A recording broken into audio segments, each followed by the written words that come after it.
Lunar magic. I've actually been working with the energy of the moon way longer than I've been calling myself a witch. The moon has been guiding witches, mystics, and spiritual seekers for centuries. Its cycles influence our emotions, intuition, and the ebb and flow of energy in our lives.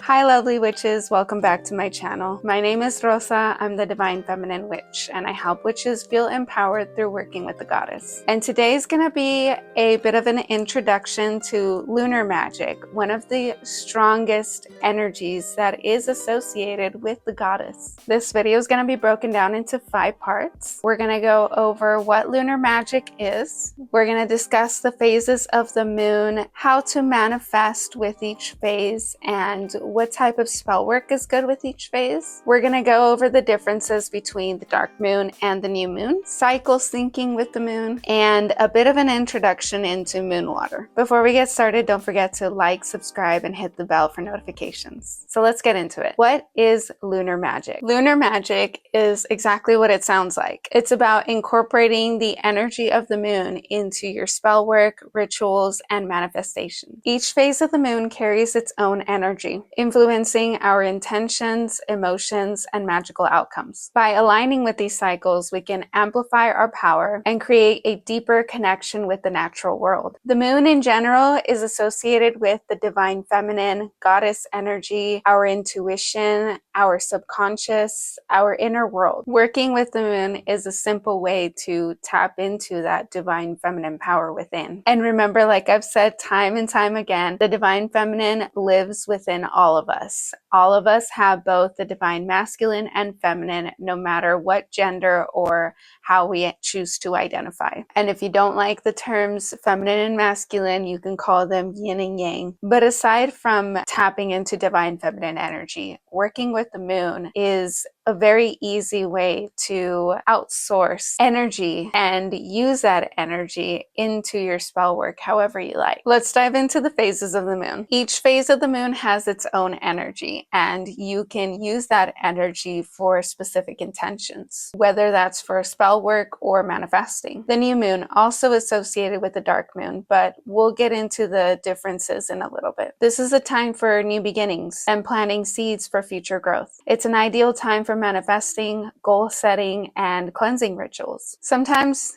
depending on my own energy, if I have enough energy, usually I do around a new moon, this is the time when I will physically clean my entire space and then spiritually clean my entire space. This is also a time when I like to reset my altars. As far as manifesting, I personally like to write a manifestation letter during a new moon. And this can be something as simple as grounding and centering your energy and getting clear on what it is you're trying to achieve for this moon cycle. By the way, if you didn't know, each moon cycle lasts about 28 to 29 days. Very similar to the menstruation cycle. And there are roughly 13 cycles in each year, yet again, similar to the menstruation cycle. This is going to be a bit of a hot take, but I personally believe that the Gregorian calendar, the calendar that we follow now of 12 months, was invented to yet again diminish the power of the divine feminine, because we used to follow a calendar that was a lunar-based calendar. I don't have evidence on this. This is just a theory. Let me know in the comments what you think. When you're writing this manifestation letter, personally, I like to write it in present tense and as if it's already happening. Get as descriptive as you can and put as much emotion as you can into it. Really visualize what you are writing about. I usually write my manifestation letter in my grimoire. You can write it just on a simple piece of paper, whatever journal you have, and just keep it safe. Keep it somewhere where you can look at it later on throughout the cycle. This is also a good time to create new spells or spells for new intentions. If you're wanting to get a new job,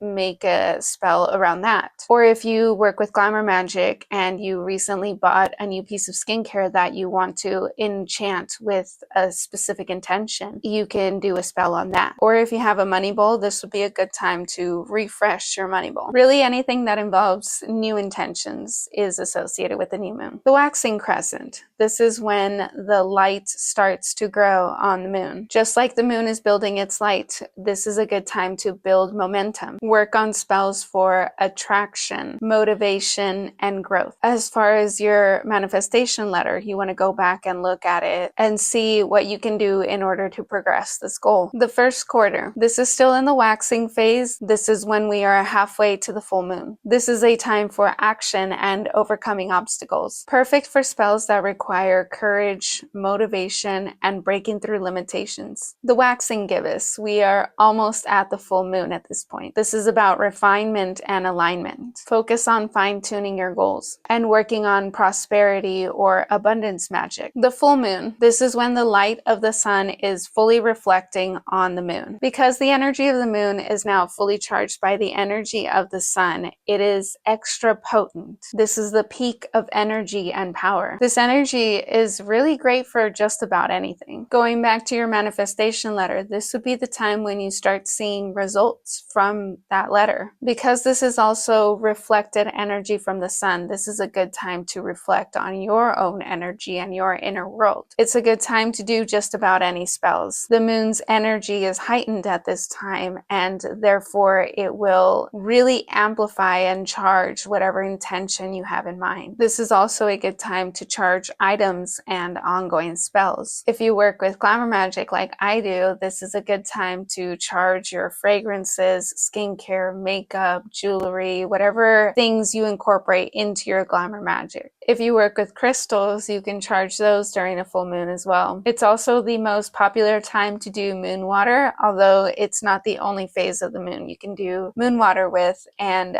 I will dive more into that in just a bit. The Waning Gibbous. This is when the light starts to leave the moon. This is a time for gratitude and introspection. Use this time for reflection and giving thanks for what you receive. When you start manifesting and working with the universe, it's really important to give thanks and gratitude to the universe so that it will continue to give you more. The more you appreciate what you have and what you continue to receive, the more you will continue to receive. So this is also a good time to revisit that manifestation letter and see what came to fruition and what you possibly need to work on for the next moon cycle. This will also be a good time to see what may need to change. The last quarter. This is about releasing and banishment. It's an ideal time for clearing out negativity, cutting cords, and breaking bad habits. So now that we've been starting to reflect, it's time to think about those reflections and see how we can improve. This is when I like to do my release rituals. Pretty much from the Waning Gibbous last quarter to the Waning Crescent is when I like to do my release rituals. It's a really simple ritual. Usually I like to start with divination, asking what it is that I need to release. Well, honestly, I do divination like all the time. And so I'll go back and look at all of the journaling that I've done with my tarot readings and journal out what needs to be released. And I will write it as if I'm already releasing it. I'm letting go of this. This no longer serves me, and so I am removing this out of my life. And then once I'm done with my letter, I fold it away from me and then I burn it. After burning it, I take the ashes outside and I release them out into the universe. This is also a good time for baneful work or justice work. And the Waning Crescent. This is a time for rest, renewal, and shadow work. It's a time for deep spiritual reflection and connecting with your inner self. The dark moon versus the new moon. You probably hear people talking about the new moon all the time, but sometimes we also talk about the dark moon. And it gets a little confusing because it's technically the same time, but technically not. Astronomically, the dark moon is the time when the moon is completely invisible from the earth, and that is because it is directly aligned with the sun. This phase lasts about 1 to 3 days before the first visible crescent appears. Because the moon has no light, this is also the perfect time to stargaze. And astronomically speaking, the new moon is technically when the moon moves out of exact conjunction with the sun, and so the first sliver of light becomes visible. However, when it comes to astrology and the witchcraft community, we refer to the point when there is no light from the moon as both the dark moon and the new moon. It simply depends on your intention and the energy that you want to focus on during this lunar phase. In witchcraft, the dark moon is associated with stillness, banishment, shadow work, rest, and deep introspection. This is also a good time to do baneful work or justice work. It's seen as a liminal space, also known as a crossroads. So if at any point you need to do a crossroad ritual, but you can't go to a physical crossroads, then you can work with the energy of the dark moon, and that could be your crossroad. Crossroads or liminal spaces in time are also a good time to work with spirits, ancestors, and dark goddesses. The new moon, however, is linked to fresh beginnings, manifestation, and setting intentions for the lunar cycle ahead. I personally like to work with both the dark moon and the new moon once I've done my shadow work or reflection or release ritual during a dark moon. Then I will work with the new moon energy because now I've let go of something and it's time for me to bring something in. Cycle syncing with the moon. Just like the moon, we go through energetic cycles. You can track your moods, energy levels, and menstrual cycle, if applicable, to see how they align with the lunar phases. Over time, you'll notice patterns that will help you curate a self-care ritual and align with your magic and personal growth. If you are someone who wants to work with divine feminine energy, but for whatever reason you don't menstruate, then aligning your energy with the energy of the moon is a great way to tap into that divine feminine energy. Aligning with the phases of the moon is simple to do. Like I said before, the new moon is associated with new intentions and fresh beginnings. This is when your energy is starting to build up. The waxing phase is about progressing and working towards your goals. The full moon is heightened energy at its fullest, and this is a great time for celebration. And then the waning moon is the time to settle back down and relax, slowing things down and showing gratitude, and then preparing for the next cycle. If you are someone who does menstruate and starts working with the moon, you may notice how and when your cycles sync with the moon. And this may help you understand your natural energy more. You may notice that your cycle will occasionally shift to align with different phases of the moon, and that's totally normal. Our menstrual cycle is constantly shifting, and that's because it is affected by what we do and how we feel physically, emotionally, mentally, and therefore it makes sense that it will shift from time to time. You may have heard of the terms white, red, pink, or purple moons. This is referring to when you bleed associated with the different phases of the moon. The white moon cycle, this is when your bleed is either 3 days before to exactly during or 3 days after the new moon. This is associated with nurturing energy, motherhood, and healing. The pink moon cycle, this is when your bleed aligns with the waxing phase. This represents balance, transformation, and gentle growth. The red moon cycle, this is when your bleed either happens 3 days before, during, or 3 days after the full moon. This is tied to wisdom, magic, and deep spiritual work. And the purple moon cycle is when your bleed aligns with the waning moon. This is linked to intuition, deep healing, and shadow work. Now, I personally don't think this is something you should take too seriously, especially because your cycle will constantly shift. Your bleed may be aligned with the full moon 1 month, and then 2 months later, it'll be aligned with the waning moon or the waxing moon. I just think it's a fun thing to look into and see how your personal energy aligns with the energy of the moon. I do also have a blog post that goes a little more in depth into all of this if you're curious. I also recommend downloading the app Stardust. It's a menstrual cycle syncing app, and it will show you which one of these moons you are, if you're a red, white, pink, or purple moon.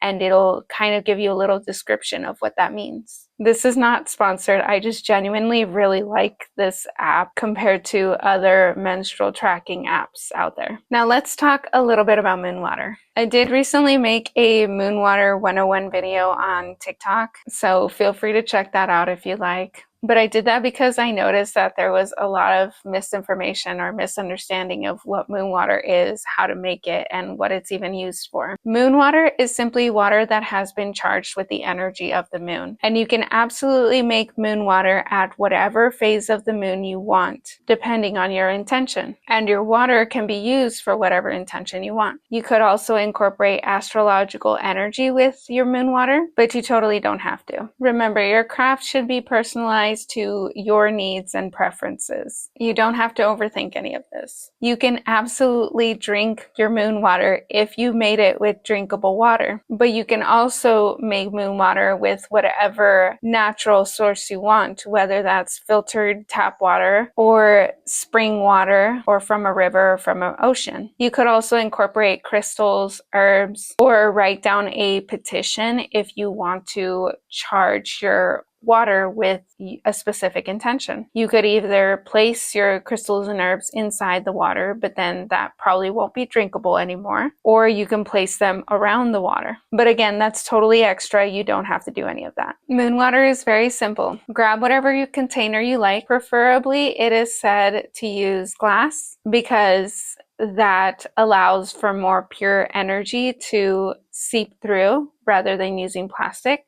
But if plastic bottle is all you have, then that is totally okay. Remember, your intention is what matters here. I personally like to cleanse my bottle beforehand, and literally the only thing I do to cleanse it is blow on it. Like, I will clear my mind, and just with my breath, I will cleanse it. While I am breathing into the bottle, I am also thinking about the intention that I want. You don't have to put a specific intention into your bottle. Just putting water to charge with the moon is an intention of its own. It's just powerful energy that you can use for whatever you like. I personally do like to give it a specific intention. You can also cleanse it with smoke or with a spiritual cologne or simply with soap and water. Once you've cleansed your bottle, fill it with your preferred water, close it up, and then put it to charge. You can take your bottles of water to charge outside or simply leave it on a windowsill. Either way, your bottles don't have to be directly under moonlight. Remember, you can charge water at whatever phase of the moon. So if you're charging it with a new moon or dark moon, there is no moonlight out there. But the energy of the moon is all around. The window I place my moon water on doesn't usually get direct moonlight, but the energy of the moon is everywhere throughout the night. And so I'll just leave my water there for the entire night and then grab it the next morning. Some people say you have to grab it right before the sunlight comes out. I totally think that's a little extra, and I'm also not going to be waking up that early. Most of the time, I am not waking up before the sun. It's totally okay if you grab your water afterwards. Place it somewhere safe to use later. What do you use your moon water for? That is totally up to you. You could use it in your spell work. You could use it to anoint items. If you work with glamour magic, you could use it by splashing a little bit onto your face during your skincare routine, or you can cleanse your makeup brushes with it. You can cook with it. You can simply drink it. You can clean with it. Get as creative as you like. Lunar magic is a beautiful way to deepen your spiritual practice and connect to the rhythms of nature. Okay, that is all I have for you today. If you already work with the moon, let me know in the comments how you like to incorporate it into your practice. Don't forget to like, subscribe, and hit the bell for notifications. Thanks for watching.